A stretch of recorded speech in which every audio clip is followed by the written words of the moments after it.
Welcome to a quick tutorial on how to navigate through your Canvas Self-Paced Recertification course. I'm Jolene Hendricks, the lead instructor for your course.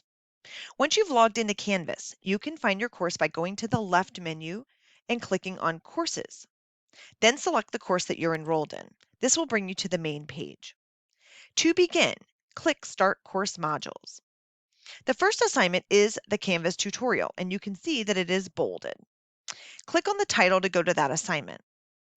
Watch the tutorial video completely to receive the credit. To start the video, click on play, which will either be found in the center of the video or sometimes in the bottom left-hand corner.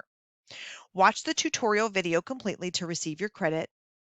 Once you've completed the Canvas tutorial video, click Next to move on to the next page. The next assignment is the honor statement. Click Take the survey. Read the statements provided and enter your pesticide applicator number in the box given. Once you've entered your number, click Submit Quiz. This will acknowledge that you have read the statements and that you've provided your number. Click Next to move on to the next assignment. This next page provides my contact information as well as any information for additional contributors to the course. Click Next to move on to the next page.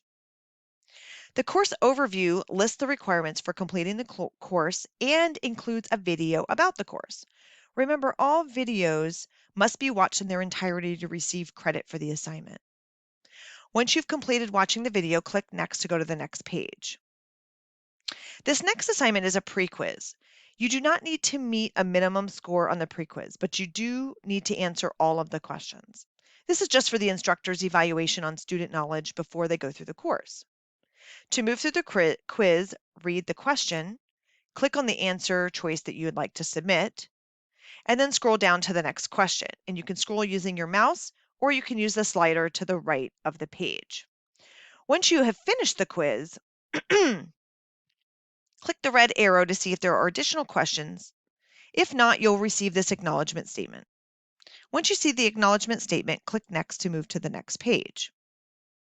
Now in the Get Help section, you'll have an option to go straight to your modules, to go back to the instructor contact information, or to get technical help. Tech help is available 24/7 through phone, email, or chat. Click Next to go to the next page. This will start all of your assignment modules. Now, if you'd like to see how the modules are arranged, go over to the left and click on Modules. You'll see that all of the items that you have completed are in bold and have green check marks. The items that have not been completed will either not be bolded or will not have a green check mark, or both. So all of the modules are set up that you must move in order.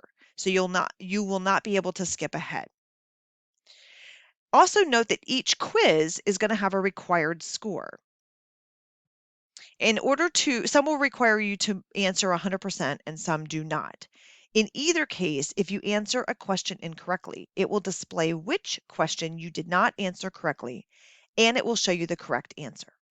If a quiz requires you to score 100% to move on, you will need to take the quiz over until you have answered all of the questions correctly.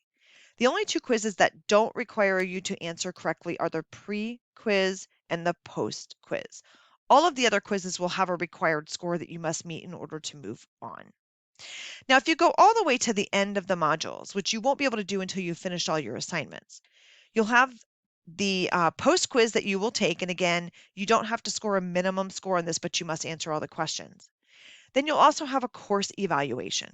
This is a required item to earn credit for the course. You'll click on the link and take the survey. Once you've completed, you'll be able to print your certificate. Print or save your certificate for your records. The instructors cannot print certificates for the course. Once the course has closed, the instructor will report all of the completions to the Minnesota Department of Agriculture to update your license. This process is taking roughly 30 to 60 days at this time. So please connect with MDA if you have questions about your license certification following the completion of the course. And if you have any questions at any time about the course, please do not hesitate to contact me. Thank you.